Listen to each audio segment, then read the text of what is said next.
પ્રકરણ બીજું, સૂક્ષ્મજીવો, મિત્ર અને શત્રુ. તમે તમારી આસપાસ વનસ્પતિ, પ્રાણી સહિત કેટલાક સજીવોને જોયા હશે, પરંતુ કેટલાક સજીવો એવા પણ હોય છે જેને આપણે નરી આંખે જોઈ શકતા નથી. તેને સૂક્ષ્મજીવો કહે છે. ઉદાહરણ તરીકે, તમે જોયું હશે કે ચોમાસામાં ભેજયુક્ત બ્રેડ સડવા લાગે છે તથા તેની સપાટી પર સફેદ રાખોડી રંગના ધબ્બા જોવા મળે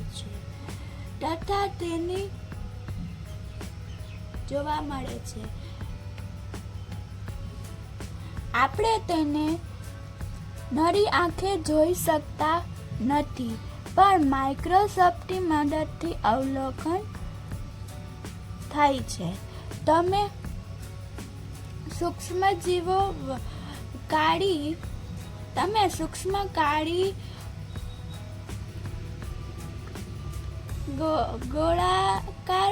ગોળાકાર રચનાઓ જોશો. શું તમે જોશો કે આ રચના શું છે? આ ક્યાંથી આવી છે? આ અવલોકન પરથી ખ્યાલ આવે છે કે સપાટી તેમજ પ્રાણી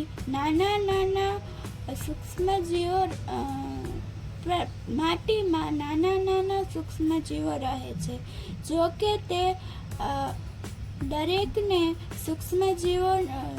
સૂક્ષ્મજીવોના કક્ષામાં મૂકી શકાતા નથી. આ સૂક્ષ્મજીવો કેટલા નાના હોય છે કે આપણે નરી આંખે જોઈ શકતા નથી. કાચ વડે બ્રેડમાં ફૂગ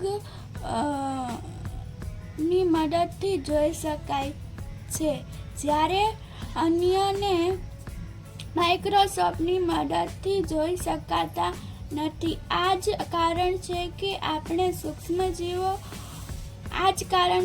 આપણે તેને સૂક્ષ્મજીવો કહીએ છીએ.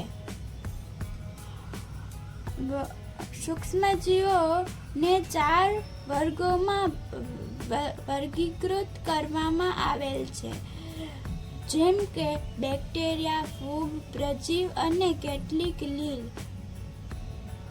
તેમાંથી કેટલાક સામાન્ય સૂક્ષ્મજીવો આકૃતિ 2.4 માં દર્શાવેલ છે.